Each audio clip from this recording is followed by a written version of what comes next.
কুমিল্লার মুরাদনগর উপজেলায় যে ঘটনাটি ঘটেছে, সবার চোখ তো গতকাল থেকে পুরো বাংলাদেশের চোখ ওই দিকে। এই ঘটনার জন্য স্থানীয় আওয়ামী লীগ নেতাকর্মীদের প্রশ্রয়দাতারা দায়ী বলে অভিযোগ করেছেন স্থানীয় সরকার উপদেষ্টা আসিফ মাহমুদ সজীব ভুঁইয়া। অন্তর্বর্তী সরকারের দায়িত্বে আছেন তিনি, দেশ চালাচ্ছেন এই সরকার, সেই সরকারের অংশ তিনি।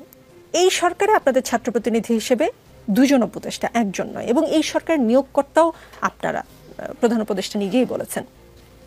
সরকারের একজন উপদেষ্টা যদি তার নিজ এলাকায় ঘটা কোনো ঘটনার দায় অন্য কারোর উপর চাপায়, সেটা আসলে কতটা যৌক্তিক? এবং এই ঘটনা অন্য কারোর উপর চাপালে সেটা সরকারেরই ব্যর্থতা প্রকাশ হয় কিনা? ধন্যবাদ আমাকে সুযোগ দেওয়ার জন্য। সেই সাথে ধন্যবাদ জানাচ্ছি যারা পর্দার ওপার থেকে আমাদেরকে দেখছেন। শুরুতে আমি একটা কথা বলতে চাই, আসিফ মাহমুদকে মুরাদনগরের খুব বানানো, এটা মনে হয় যে তার পেরিফেরিকে ছোট করে দেয়। সে তো মুরাদনগরের কোনো পলিটিশিয়ান না, সে তো মুরাদনগরের নির্বাচিত কোনো জনপ্রতিনিধি না, বা তিনি কখনো দিন ঘোষণাও দেন না যে মুরাদনগর থেকে তিনি এমপি ইলেকশন করবেন, ওইখান থেকে তিনি কোনো প্রকার রাজনীতিটা করবেন, এই ধরনের ঘোষণা তো তিনি দেন নাই। বরং আসিফ মাহমুদ গোটা বাংলাদেশের দায়িত্বে আছেন, গোটা বাংলাদেশের সে হলো গিয়ে উপদেষ্টা মণ্ডলী হিসেবে মধ্যে একজন, সে দায়িত্ব পালন করছেন। দেখুন, তার মন্ত্রণালয়টা কিন্তু স্থানীয় সরকার নির্বাচন। যেই দায়িত্বের কথা আপনি বলছেন যে নিরাপত্তার কথা, নিরাপত্তা দেওয়ার দায়িত্ব কিন্তু মোটা দাগে স্বরাষ্ট্র মন্ত্রণালয়ের। আসিফ মাহমুদ যেই কাজটা করতে পারতেন, যে কাজটা উনি হয়তো বা করতে পারছেন না, নাকি কেন করছেন, এটা আমি প্রশ্ন রাখতে চাই। যদি কোনো প্রকার বাধা পেয়ে থাকে উনি মাঝে মধ্যে এই কথাগুলো বলেন। আবারও আমি বলতে চাচ্ছি, বাংলাদেশে যদি বা পৃথিবীর যে কোনো রাষ্ট্রে আপনি যদি গভর্নমেন্টকে মানে ঠিকঠাকভাবে ফাংশনাল করতে চান, তাহলে আপনার একটা কাজ করতে হবে, স্থানীয় সরকার রাখতে হবে। জনগণের সাথে কেন্দ্রের এই যে গভর্নমেন্টের যে ব্রিজটা, সেটা তো স্থানীয় সরকার। যখন স্থানীয় সরকারের প্রতিনিধিরা থাকছেন না, তখন কার মাধ্যমে উনি ওনার পাওয়ারটা এক্সারসাইজ করবেন? উনি কাকে বলবেন যে এই ব্যাপারটা গিয়ে দেখো, এই ব্যাপারটা গিয়ে সলভ করো, একটা সুষ্ঠু তদন্ত করো? উনি এই সুযোগটা পাচ্ছেন না। এর কারণ এই রাষ্ট্রের মাঝে কারা স্থানীয় সরকার নির্বাচন করতে দিচ্ছেন আমি জানি না, কোন লজিকে তারা করতে দিচ্ছেন না, এই ব্যাপারটা আমি আসলে আমার ছোট মাথায় বুঝে আসে না। বাট স্থানীয় সরকার নির্বাচন যদি হয়, জনগণের সাথে রাষ্ট্রের যে কেন্দ্র রয়েছে, ক্ষমতার যে কেন্দ্রবিন্দু, তার একটা ভারসাম্য তৈরি হবে, জনগণের কথা কেন্দ্র পর্যন্ত পৌঁছাবে। দেখুন, আমরা দেখতে পাচ্ছি যে একটা ঐক্যমত্য কমিশন গঠন রয়েছে। এই ঐক্যমত্য কমিশনে কারা রয়েছে? এই ঐক্যমত্য কমিশনের মাঝে কি হলো গিয়ে জনগণের, প্রান্তিক জনগণের প্রতিনিধিত্ব রয়েছে? না, সব আরবান এলিটস এখানে এসে বসে বসে একটা গোল টেবিলে বসে বসে নিজেদের মতো নিজে বলতেছে। রাজনৈতিক বাংলাদেশের যে প্রচলিত রাজনৈতিক দল আছে, তারা কি সবাইকে রিপ্রেজেন্ট করে কিনা? বাংলাদেশের প্রচলিত রাজনৈতিক দলগুলো যদি হলো গিয়ে পুরো জনগণকে রিপ্রেজেন্ট করতো, তাহলে তাদের ডাকে স্বৈরাচারী শেখ হাসিনার পতন হয়নি কেন? স্বৈরাচারী শেখ হাসিনার পতন করার জন্য প্রয়োজন ছিল, স্বৈরাচারী শেখ হাসিনার পতন প্রয়োজন ছিল, একটা গণ অভ্যুত্থান প্রয়োজন ছিল, একটা বিপ্লবের প্রয়োজন ছিল। আমরা প্রচলিত রাজনৈতিক দলগুলোর কি দেখলাম? তারা বলে নির্বাচনের মাধ্যমে ফ্যাসিস্টকে তাড়াবে। নির্বাচনের মাধ্যমে ফ্যাসিস্টকে তাড়ানো যায় না। পৃথিবীর ইতিহাসে কোথাও নির্বাচনের মাধ্যমে ফ্যাসিস্টকে তাড়ানো যায় না।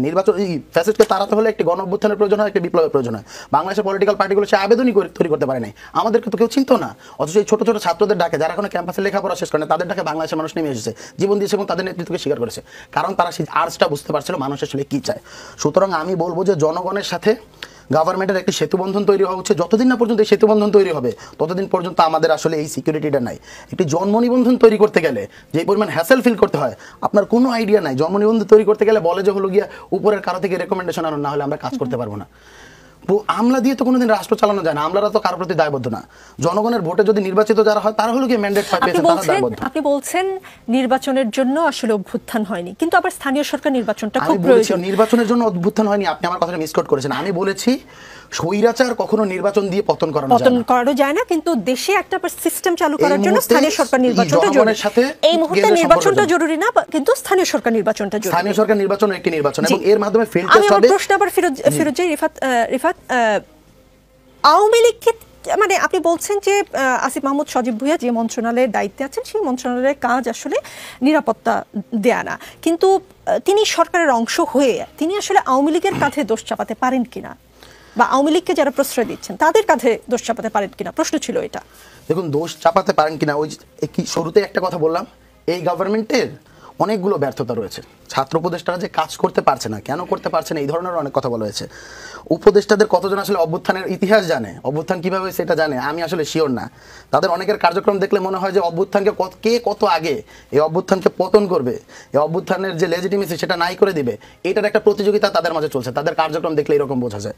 সো ছাত্র উপদেষ্টারা যারা আসলে অ্যাকচুয়ালি জনগণের ম্যান্ডেট নিয়ে গেছে অভ্যুত্থানের মধ্য দিয়ে, রক্তের বিনিময়ে, তারা আসলে কোণঠাসা হয়ে পড়ে রয়েছে।